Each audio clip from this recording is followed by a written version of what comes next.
EVM उघडू शकत असतील तर काही होऊ शकतं ना, तुम्ही फोन तर हॅक करू शकता. आणि आमची मागणी हीच आहे, आम्ही ईव्हीएम बद्दल पण बोलत नाहीये. ह्या निवडणुकीत आम्ही एवढंच मागतोय की सीसीटीव्ही फुटेज द्या, तेवढे पण द्यायची निवडणूक आयोगाची हिंमत होत नाहीये.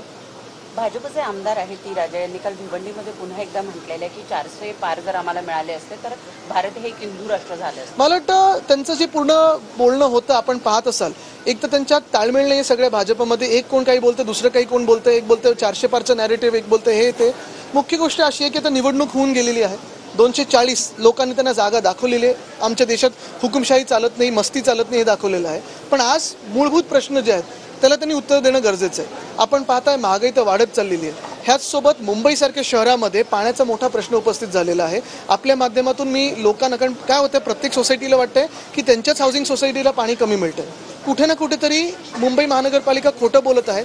सांगते 10% कट दिलेला आहे, पण खऱ्या अर्थाने जर पाहायला गेलं तर कमीत कमी 40% कट सगळ्या बिल्डिंग आणि हाऊसिंग सोसायटीनं लागलेलं आहे. अनेक हाऊसिंग सोसायटीज आहेत, मग ते उत्तर पश्चिममध्ये असतील, दक्षिण मध्यमध्ये असतील, दक्षिणमध्ये असतील, तिथून आम्हाला फोन येतात एक तर गढूळ पाणी येतं किंवा पाणी कमी येतं. आणि 10% कटला वर्षानुवर्ष आपण लावत असतो, तेवढं पाणी कमी येत नाही. हा कमीत कमी 40% कट झालेला आहे. आणि त्याच्यात आपण बघतोय पाण्याचे टँकर्स यांची मजा चाललेली आहे.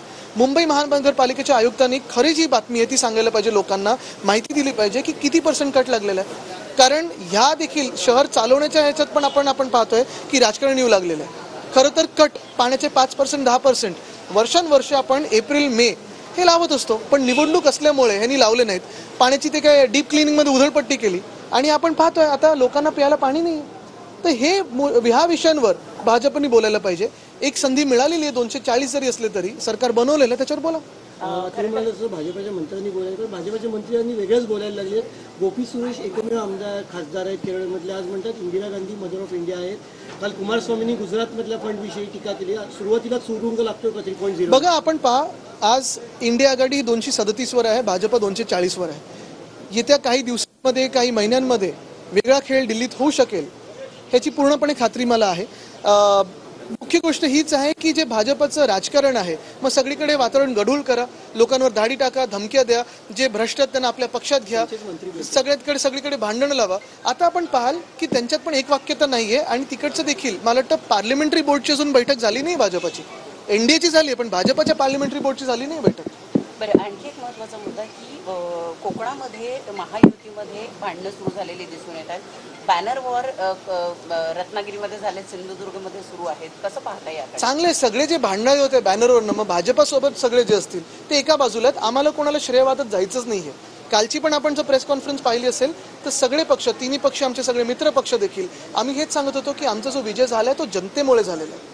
आम्ही कुठेही मस्तीत फिरत नाहीये, कुठेही आम्हाला त्या विजयाचं असं छाती फुलून चालत नाहीये. कारण आम्ही जे आहोत नम्र आहोत, लोकांमध्ये राहतो. माजी नगरसेवक मकरंद नार्वेकर यांनी आता थोड्या वेळापूर्वी एक प्रेस नोट पाठवलेली आहे. त्यांचं म्हणणं आहे की पूर्ण वर्षभरामध्ये केवळ 15% रस्ते हे सिमेंटचे झालेले आहेत आणि त्यामुळे जे कॉन्ट्रॅक्टर आहेत त्यांच्यावर दंड उठवला पाहिजे. हास्यास्पद आहे, कारण आम्ही जेव्हा रस्त्याचा घोटाळा काढला किंवा स्ट्रीट फर्निचरचा घोटाळा काढला, मला वाटतं त्यांना थोडी सवय लागलेली आहे की माझ्या मागोमाग परत त्यांची कुठचं तरी पत्र द्यायचं.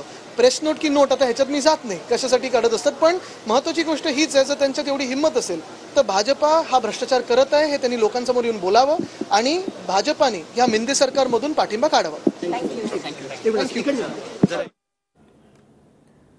तर भाजपच्या संसदीय दलाची बैठक अजून झालेली नाही. काही महिन्यांमध्ये दिल्लीमध्ये वेगळा खेळ होऊ शकतो असं आदित्य ठाकरे यांनी या ठिकाणी म्हटलेलं आहे. विविध मुद्द्यांवर आदित्य ठाकरे यांनी वक्तव्य केलेलं आहे.